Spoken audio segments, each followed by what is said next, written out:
Did you know that the first fruit ice cream was made over 2,000 years ago in ancient China?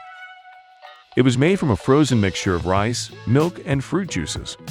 Since then, fruit ice cream has become popular worldwide and has many flavors and varieties.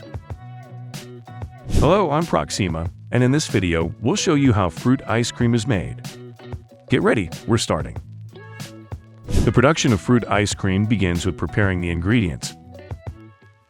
The main components are fresh fruits, milk, cream, sugar, stabilizers, and emulsifiers.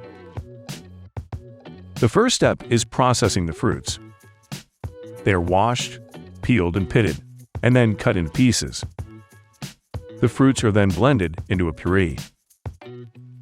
Next, the ice cream mixture is prepared. Milk and cream are heated in a large kettle to a specific temperature. Then sugar, stabilizers, and emulsifiers are added. Stabilizers help maintain the consistency of the ice cream, while emulsifiers prevent liquid separation.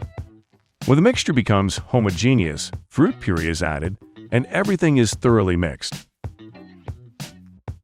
The resulting mixture is then sent to the ice cream maker. An ice cream maker is a special device that freezes the mixture to the desired consistency. It works by circulating air and cooling the mixture to -18 to 20 degrees Celsius. During the freezing process, the ice cream is stirred to prevent the formation of ice crystals. This process can take up to 45 minutes. When the ice cream reaches the desired consistency, it is packaged in containers and sent to storage until it is ready to be sold. Thus, the production of fruit ice cream is a complex process that requires a precise ratio of ingredients, proper fruit processing, and the use of special equipment.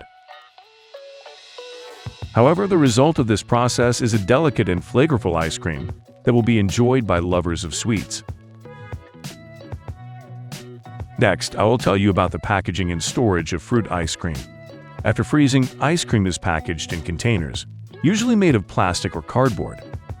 Containers can have different sizes and shapes, depending on the manufacturer and consumer preferences. After being packaged, ice cream should be stored at a temperature below -18 degrees Celsius. This is necessary to preserve the freshness and quality of the product. It is also important to avoid refreezing the ice cream, as this can lead to changes in its consistency and taste. Special thermal containers are used for transporting ice cream, which keep the product frozen. In conclusion, the production of fruit ice cream is a lengthy and laborious process that requires precision and attention to detail. However, thanks to this process, we can enjoy fresh and delicious ice cream that brings joy to many people around the world. And do you like fruit ice cream? Write in the comments what your favorite flavor is, and don't forget to subscribe to the channel so you don't miss new informative videos. Thanks for watching. See you soon.